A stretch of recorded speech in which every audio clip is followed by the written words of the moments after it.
Welcome to Lecture 6, where we will explore how to use the skills we've honed on shorter papers and apply them to longer projects.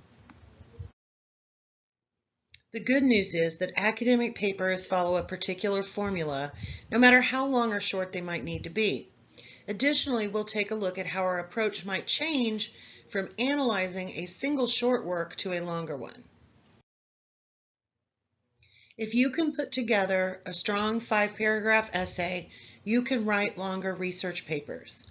The expansion comes in the body of the paper. For example, my thesis might be the standard 3-subpoint thesis, but instead of only spending 1 paragraph on each, I take each of the 3 and make them entire sections of the paper. The intro and conclusion stay single paragraphs, but the content is thoroughly discussed in the body.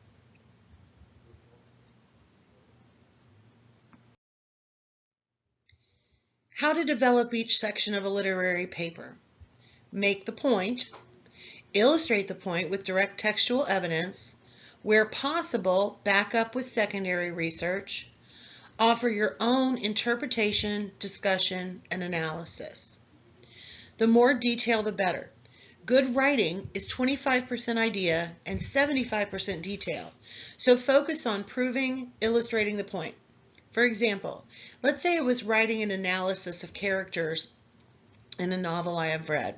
I'm going to spend the most time on the main character and the main antagonist. Each of the key characters will merit multiple paragraphs.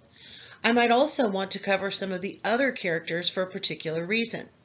Less important characters might only get a single paragraph, but I could essentially write an entire longer research paper focusing solely on characters in a lengthy novel or play. In the next lecture, we will discuss how to make extended arguments about works of literature. In the papers, though, you can cover all of the traditional elements for the longer works. In reading novels and dramas, for example, character plays an essential role.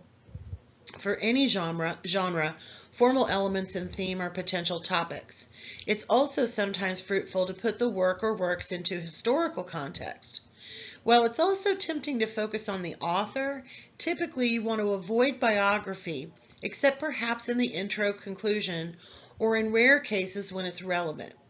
When writing about works of literature, you want to focus on the literature itself and to assume that the person reading your paper is already familiar with the work. Plot summary, for example, is never necessary.